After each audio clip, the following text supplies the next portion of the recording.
দর্শক মন্ডলী, আশা করছি সবাই অনেক ভালো আছেন, সুস্থ আছেন।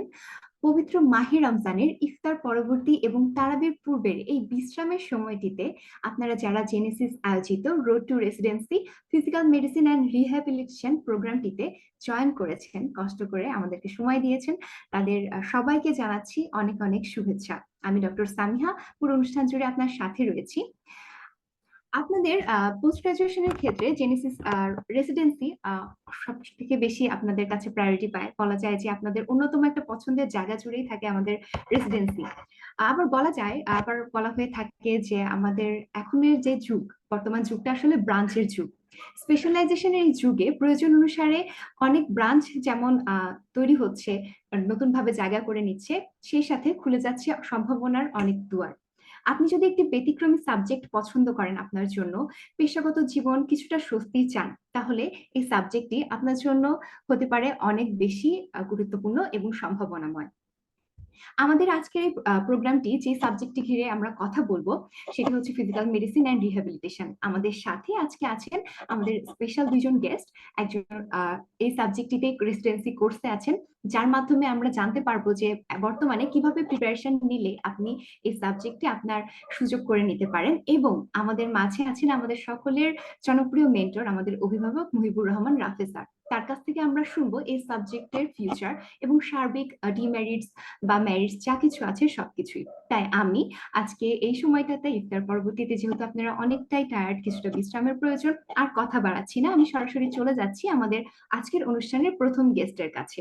আমাদের আজকের অনুষ্ঠানের প্রথম গেস্ট ডক্টর সুস্মিতা সাহা মো আপু।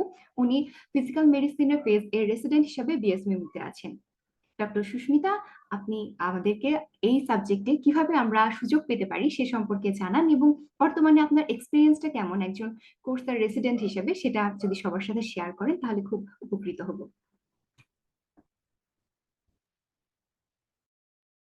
কি আপু, আমাকে কিছু বলার সুযোগ দেওয়ার জন্য।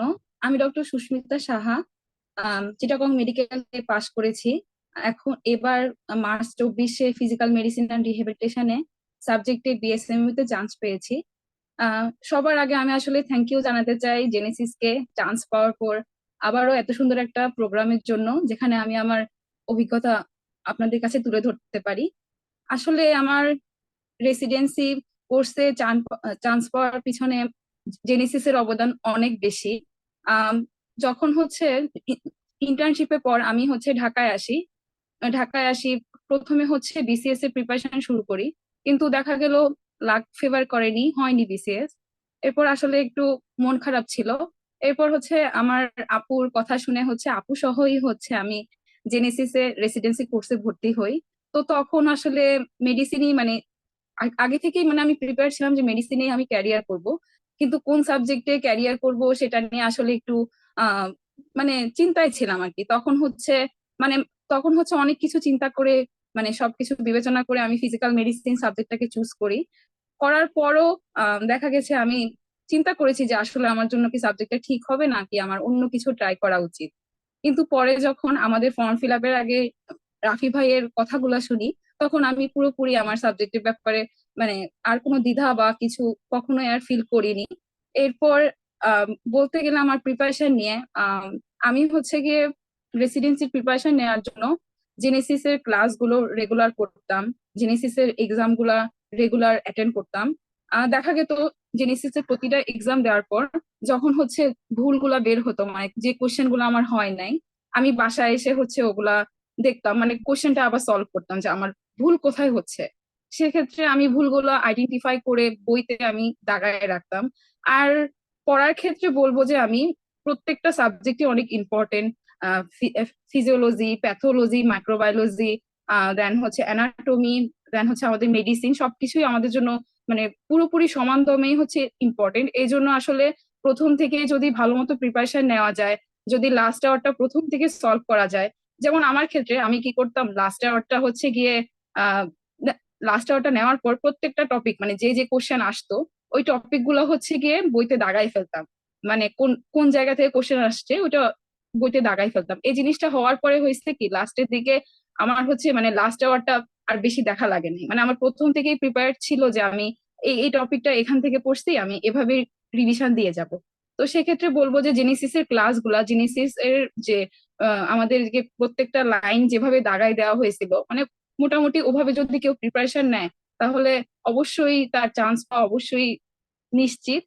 আর হচ্ছে আহ বলতে গেলে আহ আমি হচ্ছে আমার আপুর সাথে হচ্ছে পার্টনারশিপ করে পড়তাম, সেক্ষেত্রে এটা মানে পার্টনারশিপ করাটা হচ্ছে অনেক ইম্পর্টেন্ট একটা ইস্যু এই রেসিডেন্সিতে চান্স পাওয়ার জন্য। মানে দেখা গেল একা করতে গেলে অনেক বোরিং লাগে বা হচ্ছে মানে হচ্ছে অনেক সময় স্লো পড়া হয়, সেই ক্ষেত্রে হচ্ছে পার্টনারশিপ করে যদি করা যায় অনেক মানে অনেক বেশি আগানো যায় বা হচ্ছে গিয়ে ভালো প্রিপারেশন নেওয়া যায়। আর এই তো। আর হ্যালো। জি, আমরা শুনতে পাচ্ছি। আপনাকে ধন্যবাদ। হচ্ছে সুন্দরভাবে আপনি যে আপনার জার্নিটা বললেন, কিভাবে আপনি এই যে রেসিডেন্সি কোর্সে চান্স পেয়েছেন এবং আপনি শুরুটা কিভাবে ছিল এবং কিভাবে পড়াশোনা করেছেন, এবং যারা ফিউচার ফিজিক্যাল মেডিসিনের রেসিডেন্ট হতে চায় তারা কিভাবে পড়াশোনাটা শুরু করবে, সবকিছু আমরা আপনার থেকে শুনে ফেললাম। আসলে পড়াটা শুরু করতে হবে এখনই। যারা মার্চ 2025 এর রেসিডেন্ট হতে চান তারা পড়াটা এখনই শুরু করবেন। আপনাকে অসংখ্য ধন্যবাদ ডক্টর সুস্মিতা, আপনার এই চমৎকার বক্তব্যের জন্য। এরপরে আমরা চলে যাব আমাদের আজকের অনুষ্ঠানের স্পেশাল গেস্টের কাছে, ডক্টর মুহিবুর রহমান রাফি স্যার, যিনি আমাদের জেনেসিসের অত্যন্ত জনপ্রিয় একজন মেন্টর, যার আলাদা কোনো ডেজিগনেশনের পরিচয় নেই, কিন্তু তার একটা স্পেশালিটি ফিল্ড আছে, সেটা হচ্ছে তিনি একজন স্বনামধন্য ফিজিয়াট্রিস্ট, অর্থাৎ তিনি ফিজিক্যাল মেডিসিনের একজন স্বনামধন্য স্পেশালিস্ট। উনি সরকারি কর্মচারী হাসপাতালের কনসালটেন্ট হিসেবে আছেন। তো স্যারের সাবজেক্ট নিয়ে আজকে আমাদের সাথে শেয়ার করবেন যে আসলে এই সাবজেক্টটিতে আপনি যদি ক্যারিয়ার করেন তাহলে আপনার জন্য ভবিষ্যৎটা ঠিক কেমন হবে, অর্থাৎ আপনি সামনে কি কি অসুবিধা অনুভব করতে পারবেন, কি কি সুবিধা অনুভব করতে পারবেন, এবং নিজের ক্যারিয়ারের ক্ষেত্রে এই সাবজেক্টটি আপনাকে কতটুকু হেল্প করবে, এবং সবকিছু মিলিয়ে আপনার জন্য এটি কতটুকু উপযোগী হবে, সবকিছুই আমরা শুনে ফেলবো আমাদের শ্রদ্ধেয় মেন্টর ডক্টর রাফি স্যারের কাছ থেকে। স্যার, আসসালামু আলাইকুম। তারা আমাদের সাথে জয়েন করেছেন। আশা করছি উনি আমাদেরকে শুনতে পাচ্ছেন।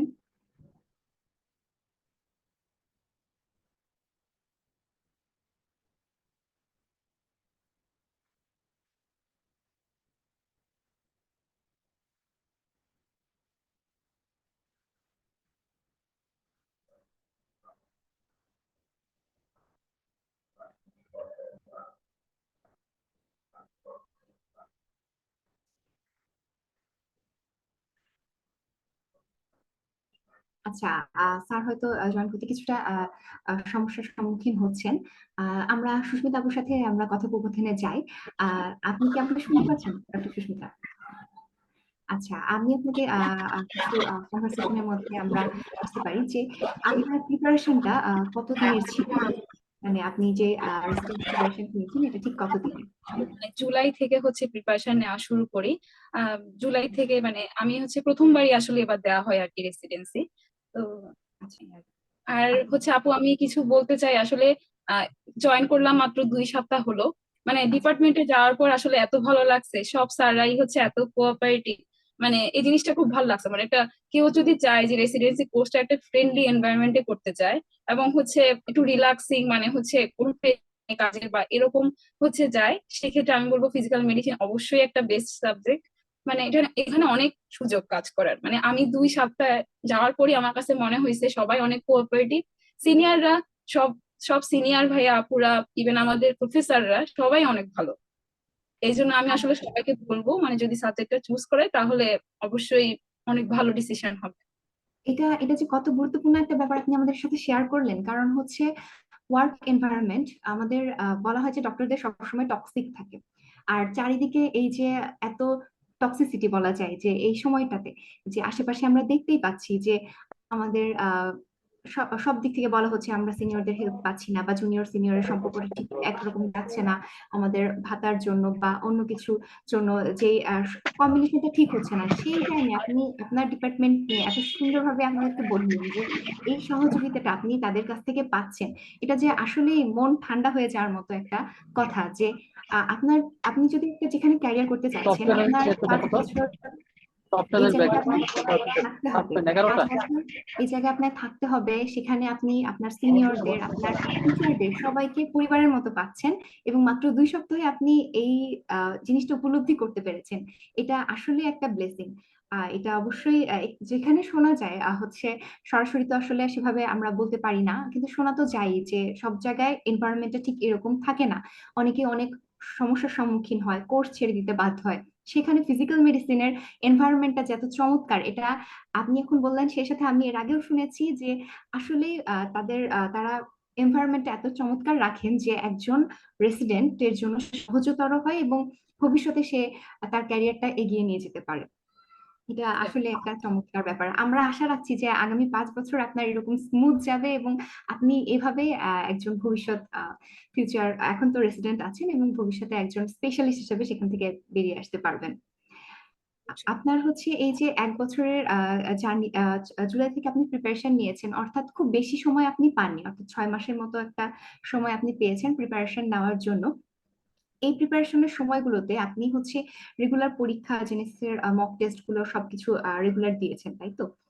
জি আপু, এই আসলে ব্যাপারটা যদি একটু বলতেন। আমি আপনি কি হচ্ছে অনলাইন ব্যাচে ছিলেন? না, হচ্ছে অফলাইনেই ছিলাম। আমি হচ্ছে অফলাইনে কোচিং করছিলাম। আমি রেগুলার হচ্ছে এক্সাম গুলা দিতাম। ক্লাস গুলো অবশ্যই করার চেষ্টা করতাম, যত বৃষ্টি হোক বাদল হোক, মানে সবকিছু উপেক্ষা করে জেনেসিসে ডেইলি ক্লাস করতে যাইতাম। দেখা গেছে এত এত বৃষ্টি হচ্ছে, বাসার নিচে হাঁটু পানি, তাও সেটা মানে সেটা পরেও হচ্ছে গিয়ে কোচিং এ গেছি, পরীক্ষা দিছি। পরীক্ষা থেকে আসার পর কোশ্চেনটা নিয়ে দেখলাম যে আমার সমস্যা কোথায়, যেহেতু আমি মানে প্রিপারেশন নেওয়ারও সময়টা কম পেয়েছিলাম। তো সেক্ষেত্রে হচ্ছে আপু ছিল তো আমার সাথে, আমার আপু হচ্ছে এবার রেসিডেন্সিতে চান্স পেয়েছে অপথ্যালমোলজিতে। তো তার সাথে একসাথে পড়ার জন্যই আসলে আমার জন্য পড়টা আরেকটু সহজ হয়েছে। আর মানে ভাইয়া আপুদের তো হেল্প ছিলই, আমাদের জেনেসিসের মেন্টররা এত ভালো পড়ায়, এত হেল্পফুল, যখনই হেল্প চেয়েছি তখনই হেল্প পেয়েছি। আর মানে যেভাবে যেভাবে ওনারা বলেছেন, মানে দাগাই দিছে আমাদের বইগুলা, সেক্ষেত্রে ওগুলো আমার জন্য অনেক হেল্পফুল ছিল। আচ্ছা, থ্যাংক ইউ এগেইন। আমার মনে হচ্ছে ইতিমধ্যে স্যার রাফা স্যার আমাদের সাথে আবার জয়েন করে ফেলেছেন, তাই আমরা সরাসরি স্যারের কাছে চলে যাই। আজ স্যার, আপনি কি আমাদেরকে শুনতে পাচ্ছেন?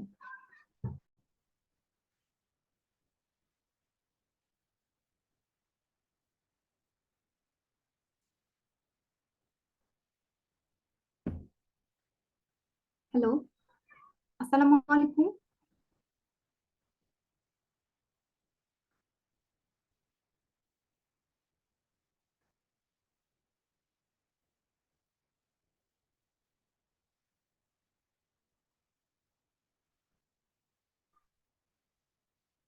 আসসালামু আলাইকুম স্যার, আপনি কি আমাদেরকে শুনতে পাচ্ছেন?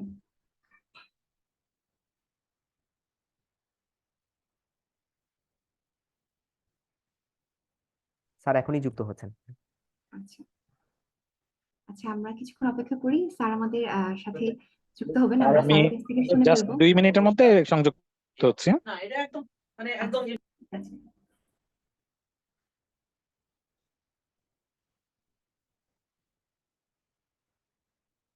আমরা স্যারের কাছ থেকে শুনে ফেলবো আমাদের সাবজেক্টটি নিয়ে।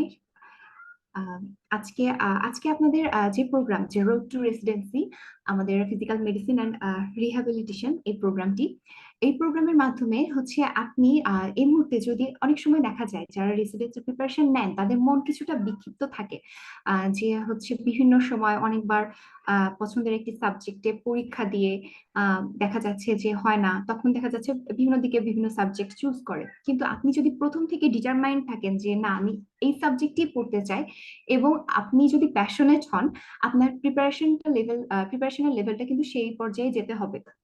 অর্থাৎ আপনার সাবজেক্ট যেটাই হোক, আপনি আপনার 100%টা দিবেন। এখানে এরকম কোনো ভাবার সুযোগ নেই যে অমুক সাবজেক্টটা একটু দুর্বল, তমুক সাবজেক্টটা একটু সহজ। এরকম কোনো রেসিডেন্সি কোর্সে সিট যেহেতু খুবই স্বল্প থাকে, সেহেতু হচ্ছে আপনার এরকম ভাবার কোনোই সুযোগ নেই। তাই আপনি যদি প্যাশনেটলি শুরু করতে চান, পড়াশোনা আজকে থেকে প্যাশনেটলি পড়াশোনা শুরু করেন, তাহলে দেখা যাচ্ছে সামনে বছর এই সময়ে, আজকে যারা এই প্রোগ্রামটি দেখছেন আমাদের সাথে, তারা হচ্ছে অবশ্যই একটা অবস্থান তৈরি করে নিতে পারবেন ফিজিক্যাল মেডিসিন অ্যান্ড রিহ্যাবিলিটেশনে। আর এই সাবজেক্টটার হচ্ছে একটা চমৎকার দিক হচ্ছে ব্যথা কার নেই, তাই না? আহ, আমি আর আসসালামু কথা আলাইকুম। বাড়াচ্ছি না, আসসালামু আলাইকুম স্যার। স্যার আমাদের সাথে জয়েন করে ফেলেছেন। আমরা আর কথা তাই বাড়াচ্ছি না, এর মাঝখানে আমরা অনেক কথা বলে ফেলেছি এবং স্যারের কাছ থেকে আমরা সরাসরি শুনে ফেলবো যে আহ, আমাদের আজকের যে program road to residency physical medicine and rehabilitation, এই সাবজেক্টে আমাদের ফিউচার এবং ম্যারিটস ডিমেরিটস যা কিছু আছে, অর্থাৎ একজন যদি ভবিষ্যতে ফিজিক্যাল মেডিসিনের স্পেশালিস্ট হতে চায় তাহলে তার সম্ভাবনার কি কি সুযোগ রয়েছে এবং সার্বিক দিক, যেহেতু স্যার আমাদের একজন অভিভাবকও বটে, সেখানে সমস্যার কথাগুলো আমরা শুনবো এবং কি কি প্রবলেম তাকে ফেস করতে হয় সবকিছুই আমরা স্যারের কাছ থেকে শুনবো। Sir, floor is yours.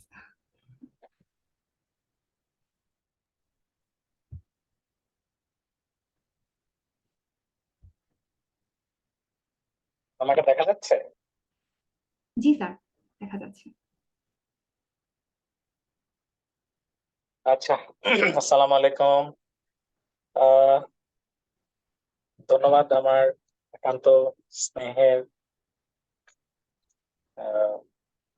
Anchor এবং আজকে উপস্থিত newly joint resident of physical medicine. আজকে রেসিডেন্সির সাবজেক্ট চয়েসের উপরে ফিজিক্যাল মেডিসিন বিষয়ক এই আলোচনায় আমি সংযুক্ত হতে পেরে খুব আনন্দ বোধ করছি। তো আমি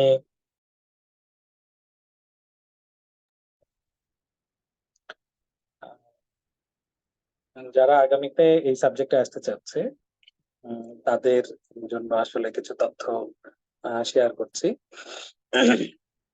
প্রথম কথা হলো, আহ আমাদেরকে আগে বুঝতে হবে যে সাবজেক্টের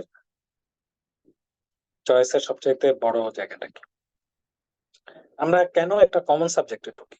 কমন সাবজেক্ট মানে হচ্ছে যে মেডিসিন, সার্জারি, গাইনি, পেডিট্রিক্স, তারপরে হচ্ছে এই যে আমাদের সাইকিয়াট্রিতে আছে সামিয়া, তারপরে ডার্মাটোলজি, তারপরে হচ্ছে ইএনটি, অপথ্যালমোলজি। এগুলো বলা হয় মানে মেডিকেল কলেজে আসলে আমরা যে সাবজেক্টের স্যারদের সংস্পর্শে থেকেছি, যাদের পরীক্ষা দিতে হয়েছে যেসব সাবজেক্টে, এবং যেখানে আমাদের ইন্টার্ন করতে হয়েছে, যেখানে যেখানে প্লেসমেন্ট ছিল, মূলত সেই সাবজেক্টের সাথে পরিচিত হবার সুবাদেই কিন্তু নিজের ক্যারিয়ারটা আমরা প্ল্যান করি, ক্যারিয়ার প্ল্যানটা করি। মানুষ আসলে অন্ধ গলিতে পা রাখতে ভয় পায়। মানুষের নেচার হচ্ছে সে সবসময় কমফোর্ট জোনে বা ঝুঁকিমুক্ত জায়গাগুলো এড়িয়ে চলতে চায়। কমফোর্ট জোন তার ভেতরে থেকে সে তার ক্যারিয়ারটাকে গড়ে নিতে চায়। এটা মানুষের অজানা অজানা অচেনা গলিপথে, হ্যাঁ, পথ হাতড়ে বেড়ানো, এটা আসলে কারো কাছে খুব ভালো লাগা না। যেহেতু ফিজিক্যাল মেডিসিন আসলে এটা একটা আহ, বিশেষায়িত সাবজেক্ট, সাব স্পেশালিটি। হ্যাঁ, সাব স্পেশালিটি, যেহেতু সাব স্পেশালিটি সকল সাবজেক্টের ভেতরে তো আসলে ইয়ে থাকে না, আমাদের প্লেসমেন্ট থাকে না বা জানার সুযোগ থাকে না। সকল মেডিকেল কলেজে একটা সময় ছিল যখন ফিজিক্যাল মেডিসিনের শিক্ষকরা ছিলেন না, এবং এই সাবজেক্টে সাব স্পেশালিটিতে ওই পরিমাণ সেই আমি এমন একটা সিনিয়রের কথা বলছি যেটা আরো গত 5 বছর বা 10 বছর আগে, আহ 5 বছরের বলবো, গত 5 বছরে সাব ফিজিক্যাল মেডিসিনের একটা বিশাল একটা উত্তরণ ঘটেছে। হ্যাঁ, তো 5 বছর থেকে শুরু করে বিশেষ করে 2012-13 যখন রেসিডেন্সি ওপেন, এরপর থেকে কিন্তু আসলে ফিজিক্যাল মেডিসিন একটা পরিচিত জায়গা ধরে আসছে। তো এখন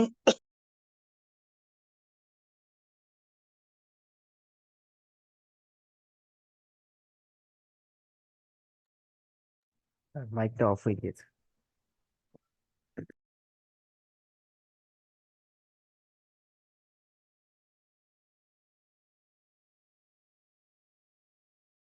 হ্যালো।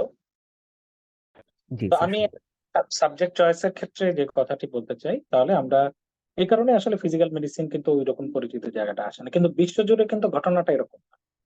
হ্যাঁ, প্রায় 120টির উপরে দেশে কিন্তু ফিজিক্যাল মেডিসিন সাবজেক্টটা প্রচলিত আছে, এবং এই সাবজেক্ট কোথাও ফিজিক্যাল মেডিসিন অ্যান্ড রিহ্যাবিলিটেশন, কোথাও ফিজিক্যাল অ্যান্ড রিহ্যাবিলিটেশন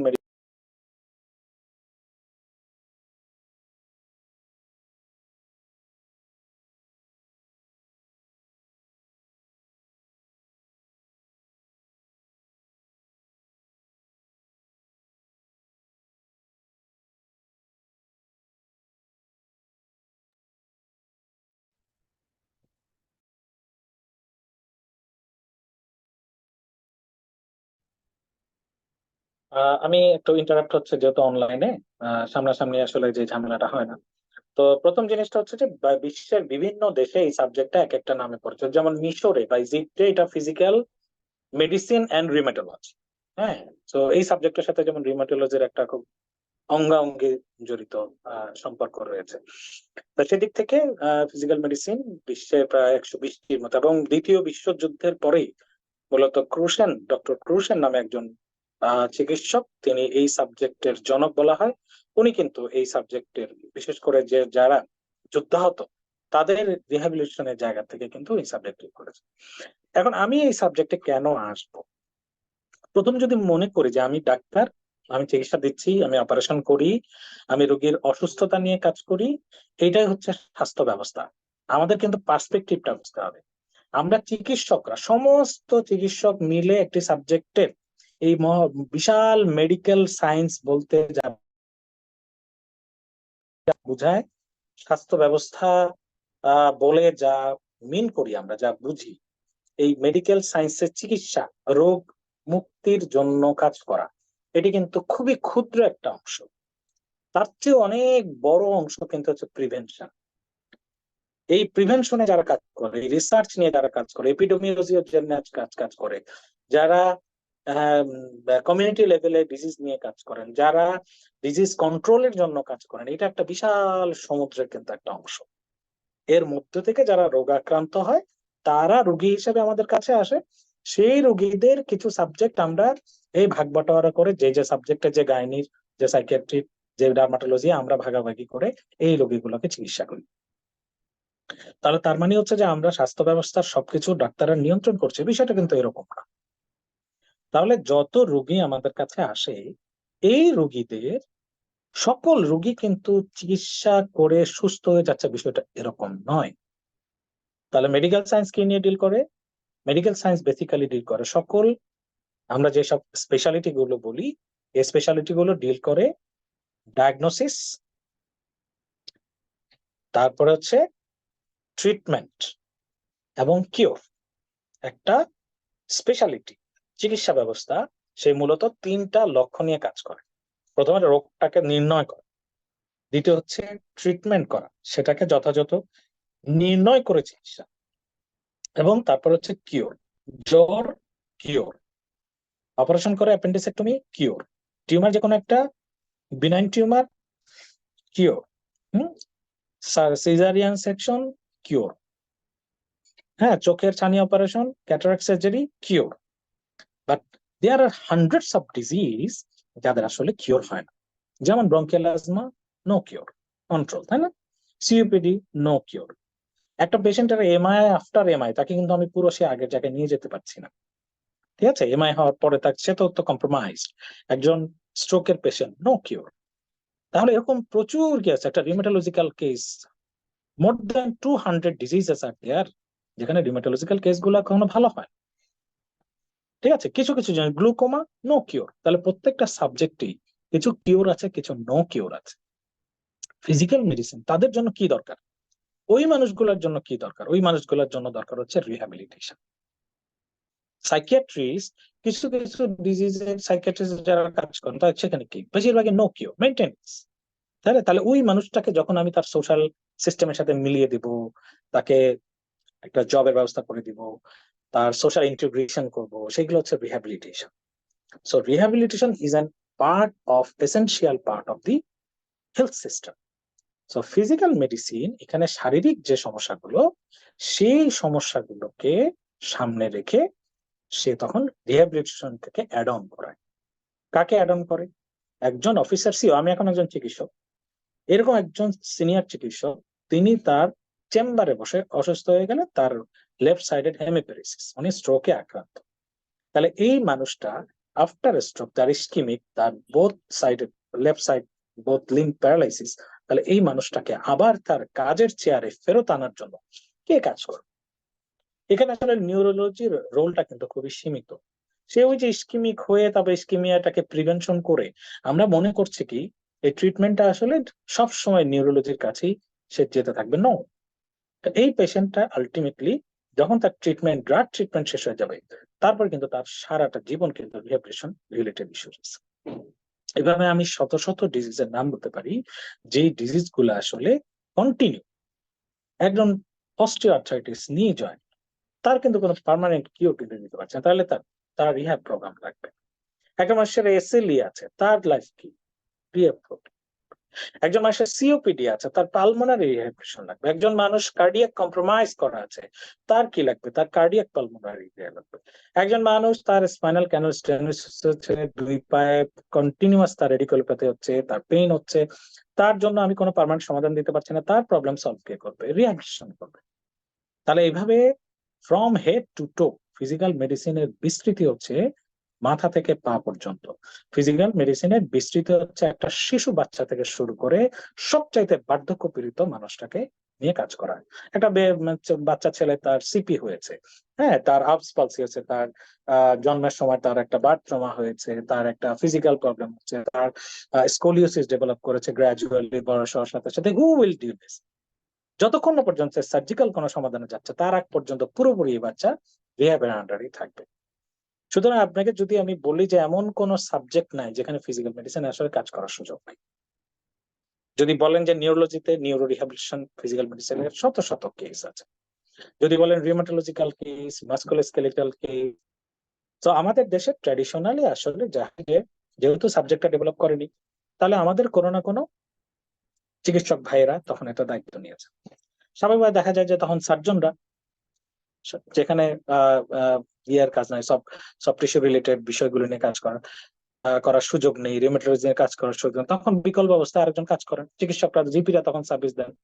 কিন্তু আমি যদি স্পেসিফিক সমস্যা, যেহেতু পৃথিবী এখন স্পেসিফিক সমস্যার সমাধান নিয়ে কাজ করছে, সুতরাং মানুষ এখন স্পেসিফিক সমস্যার সমাধান কার কাছে পাওয়া যায়, এই জন্যই কিন্তু আজকে সারা পৃথিবীতে সাব স্পেশালিটি এবং সুপার স্পেশালিটি নিয়েই কিন্তু হচ্ছে আমরা কাজ করছি, আমাদের কর্মপন্থা চলছে। সো ফিজিক্যাল মেডিসিনের এখন যদি মনে থাকেন যে এইটা একটা সাবজেক্ট, আমি আপনাদেরকে বলবো ফিজিক্যাল মেডিসিনেরও প্রায় 12 থেকে 15টি স্পেশালিটি উইং আছে, যেটা নিয়ে শুধু কাজ করা যায়। আমি বিশ্বের বিভিন্ন দেশে গিয়েছি, আমি সেখানে দিয়েছি শুধুমাত্র স্ট্রোক নিয়ে কাজ করেন ফিজিক্যাল মেডিসিন স্পেশালিস্ট, শুধুমাত্র সোয়ালোইং নিয়ে কাজ করেন, যিনি ঢোক গেলা নিয়ে ইস্যুটা নিয়ে, তার রোগীর কোনো অভাব। ঠিক আছে, কেউ রিউমাটোলজি নিয়ে কাজ করছেন, কেউ পেইন মেডিসিন নিয়ে কাজ করছেন, কেউ নিউরো রিহ্যাব নিয়ে কাজ করছেন, কেউ কার্ডিও পালমোনারি রিহ্যাব নিয়ে কাজ করছেন, ঠিক আছে, কেউ কৃত্রিম অঙ্গ প্রত্যঙ্গ নিয়ে কাজ করছেন। সুতরাং সাবজেক্টের জায়গায় আমি বলবো যে আপনি যদি নির্ধারিত একটা স্কিল যথাযথভাবে ডিল করতে পারেন, তাহলে আমি এখন ফিজিক্যাল মেডিসিনের ছেলে মেয়েদেরকে বলি যে তোমার প্রফেশনের লোক যদি তোমাকে একটা স্পেসিফিক স্কিলের জন্য পেশেন্ট রেহাব করে, তাহলে সেটা হচ্ছে তোমার সবচেয়ে, এবং আলটিমেটলি পৃথিবী কিন্তু ওদিকে যাচ্ছে। জ্যাক অফ অল ট্রেড হয়ে থাকা মানে আমি সব জানি, আমি সব বুঝি, এটা একটা ভুল ধারণা, এটা একটা ভুল তত্ত্ব। আমি কিছু জিনিস জানি, আমি সবকিছু ডিল করার চেষ্টা করি। এই ঘটনাটা এখন যেখানে চিকিৎসক কম, উনি কি করবেন, তারা কি করবেন? তাদেরকে তো সব দায়িত্ব নিয়ে চলতে হবে, স্বাভাবিকভাবে বোঝা নিয়ে কিন্তু তারা কাজ করছেন। কিন্তু যেখানে সাবজেক্ট ডেভেলপ করতে থাকবে, সেখানে একটা জায়গায় কিন্তু আপনি এগিয়ে যাওয়ার সুযোগ আছে। সুতরাং ফিজিক্যাল মেডিসিনে আপনি রোগীও দেখতে পারবেন। কেন ফিজিক্যাল মেডিসিন নাম হলো? কারণ একটা হচ্ছে আমরা ফিজিক্স নিয়ে কাজ করি, আমরা টোটাল হিউম্যান বডির মাস্কুলোস্কেলেটাল বোন সমস্যা সবসময় আমরা এক্সরেতে জয়েন্টের ভেতরে খুঁজি, নার্ভের ভিতরে খুঁজি, কিন্তু মাংসের ভিতরে অনেক প্রবলেম আছে, হ্যাঁ, সব টিস্যুর অনেক প্রবলেম আছে, কার্টিলেজের অনেক প্রবলেম আছে, ঠিক আছে।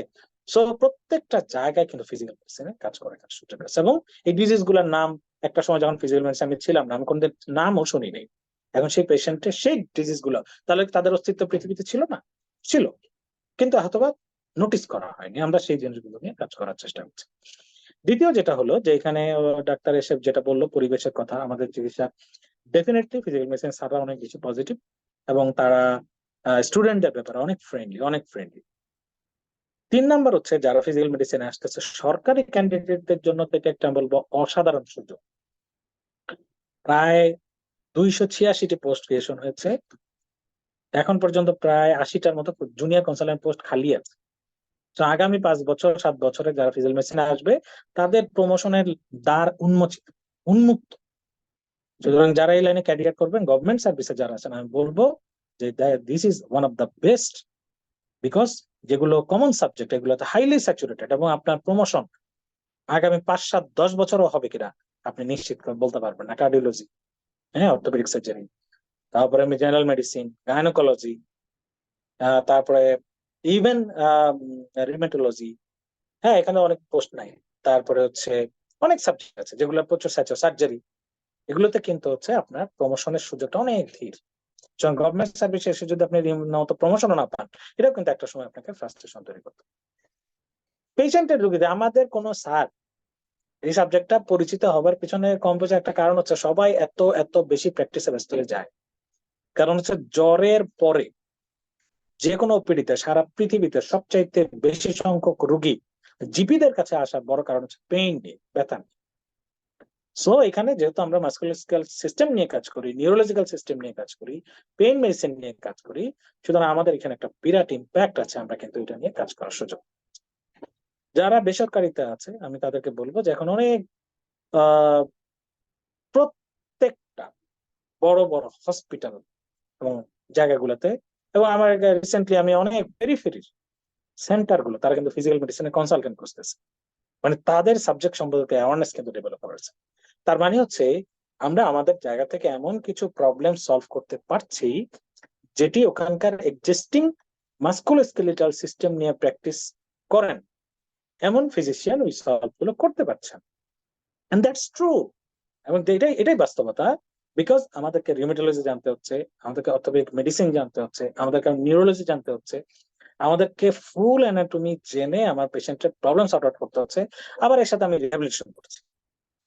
সো সবাই ওষুধ দিচ্ছে, সবাই ড্রাগ দিচ্ছে, সবাই পেশেন্টকে কাউন্সিলিং করছে, কিন্তু physical medicine has some extra thing to serve my patient.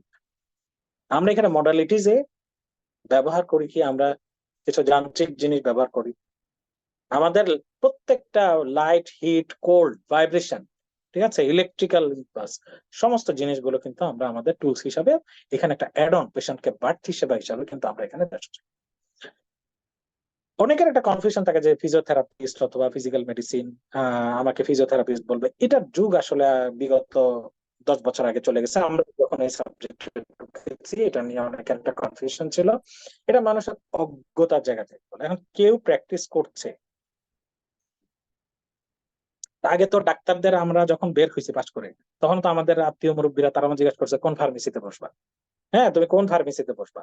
তখন আমরা তো আমি এটাকে নিয়ে কি আমি ক্যারিয়ার নিয়ে কি হতাশায় পড়ে যাবো, নাকি এটা বুঝবো যে ওনারা আসলে এই লেভেলে জ্ঞানটা ওই পর্যন্ত যায় না, ম্যাচুরিটি লেভেলে আসে না, হইতে পারে অনেক সিনিয়র। আর এই যে চ্যালেঞ্জ, হ্যাঁ physiotherapist, occupational therapist, rehabilitation nurse, speech therapist, councillor, তারপর হচ্ছে অর্থোটিস্ট, যারা প্রস্থেটিস্ট, যারা কৃত্রিম লিম্ব অঙ্গ প্রত্যঙ্গ তৈরি করে, ঠিক আছে, এগুলো হচ্ছে ফিজিক্যাল মেডিসিন যে ডিপার্টমেন্ট, একটা টিম, এই টিমের একটা অবিচ্ছেদ্য অংশ হচ্ছে তারা। যেমন সার্জনের সার্জারির টিমে অ্যানেস্থেসিয়া, ওটি বয়, ওটি নার্স, হ্যাঁ ক্লিনার, তার অ্যাসিস্ট্যান্ট, তার যে জুনিয়র অ্যাসিস্ট্যান্ট, এগুলো হচ্ছে অবিচ্ছেদ্য অংশ। তো তাকে ছাড়া তো একজন সার্জন তো আমি দুনিয়া সব একা ম্যানেজ করতে বিষয়টা না, যিনি অ্যানেস্থেসিয়া দিবেন তিনিও তো তার একটা এসেনশিয়াল পার্ট। কিন্তু অ্যানেস্থেসিওলজিস্ট উনি তো সার্জন হিসেবে নিজেকে দাবি করতে পারেন বা করেন। তা আমাদেরও টিমমেট একজন যে জুনিয়র অ্যাসিস্ট্যান্ট, সে তো আর লেখে না যে মেইন সার্জন সেই। একটা নার্স সমস্ত কিছু ম্যানেজ করে দেয়, তার সার্জনের ব্লাড ম্যানেজ করে, পেশেন্টের পালস বিবি দেখে, তারপরে পেশেন্টের এটা আনে ওটা আনে, জিনিসপত্র এগিয়ে টেগিয়ে দেয়। সে কি বলবে যে হ্যাঁ আমিও একজন সার্জন। তো যেই দেশে আসলে আইনের প্রয়োগ যথাযথভাবে হয় না, সেখানে অনেক সময় কেউ কেউ ডাক্তার বলে দাবি করে। তাই এই কমিউনিটিটা নিজেদেরকে ডক্টর, এই প্রবলেম শুধু বাংলাদেশে না, এই প্রবলেম ভারতেও আছে, এই প্রবলেম পাকিস্তানেও আছে, এই প্রবলেমের কিছু কিছু জিনিস আহ আমি থাইল্যান্ডেও দেখেছি। কিন্তু তারা ডক্টর দাবি করে না, কিন্তু তারা কিন্তু একটা আলাদা কমিউনিটি দাবি, যেহেতু তারা একটা বড় প্রফেশনাল। আরেকটা জিনিস মনে রাখতে হবে যে তারা বছরে বের হয় শত শত, আর ফিজিক্যাল মেডিসিনে স্পেশালিস্ট বের হচ্ছেন হাতে গোনা 10 জন 15 জন এরকম। তো স্বাভাবিকভাবে তারা একটা শক্তিশালী কমিউনিটি, মানুষ মাথার সংখ্যার দিক থেকে অনেক বেশি। তা তারা দাবি করলেই আমি আমার সাবজেক্টের সাথে conflict. Is a doctor, is an every time a doctor, A consultant physician, is a life time consultant physician. সুতরাং তার সাথে আমার তো একজন নার্স যিনি 30 বছর 35 বছর চাকরি করে একজন ইন্টার্নি ডক্টরের চাইতে অনেক বেশি জানতে পারেন, কিন্তু দিন শেষে অর্ডারে কিন্তু ইন্টার্নি ডক্টরের সিগনেচারটাই থাকে।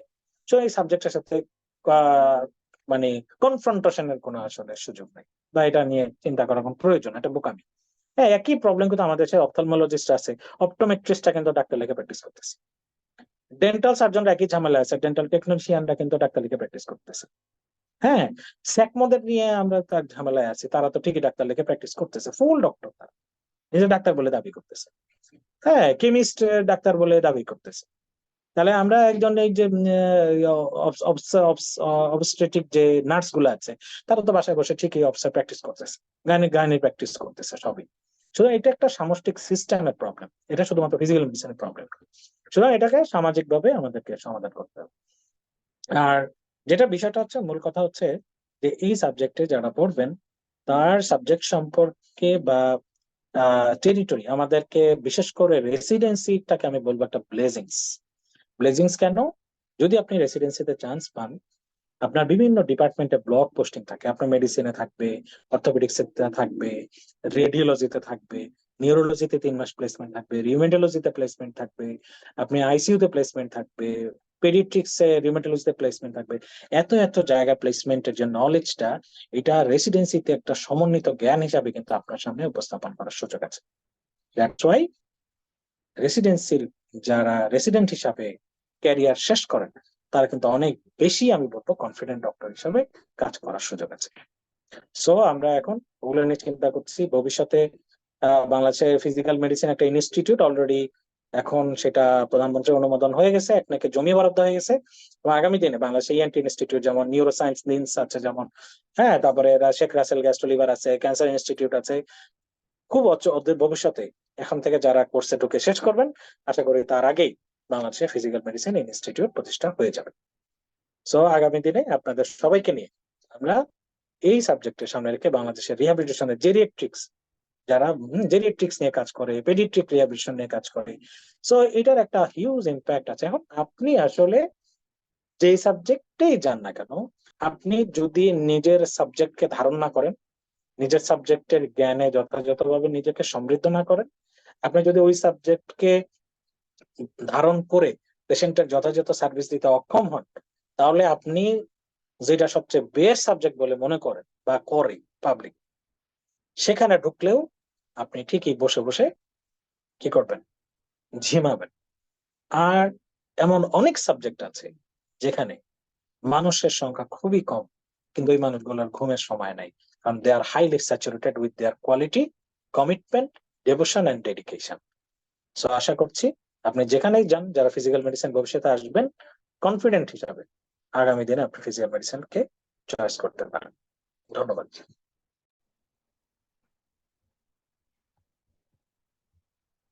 অসংখ্য ধন্যবাদ স্যারকে। আসলে আমরা ডক্টরদের মাঝে আমরা অনেকেই জানি না এই সাবজেক্টটা নিয়ে, যে কারণে হয়তো এখনো সাবজেক্টটি সেইভাবে জনপ্রিয়তা আমাদের মাঝে পায়নি। কিন্তু আমি আশা রাখতে পারি যে অদূর ভবিষ্যতে এই সাবজেক্টটি তুমুল একটি জনপ্রিয় সাবজেক্টে পরিণত হবে, কারণ আস্তে আস্তে আমরা এরকম সিনিয়র মেন্টরদের আমাদের মাঝে পাচ্ছি যারা আমাদের বিভিন্নভাবে এনলাইটেন করছে। আজকে আমাদের মুহিবুর রহমান রাফি স্যার যেভাবে আমাদের সাবজেক্টটি নিয়ে বললেন যে এই ফিজিক্যাল মেডিসিন সাবজেক্টটিতেই 15টি উইংস আছে যেখানে আপনি কাজ করতে পারেন। বিশ্বের 120টি দেশে এই সাবজেক্টটি রয়েছে যেখানে ডক্টররা তাদের ফিউচার স্পেশালিস্ট হিসেবে গঠন করছে।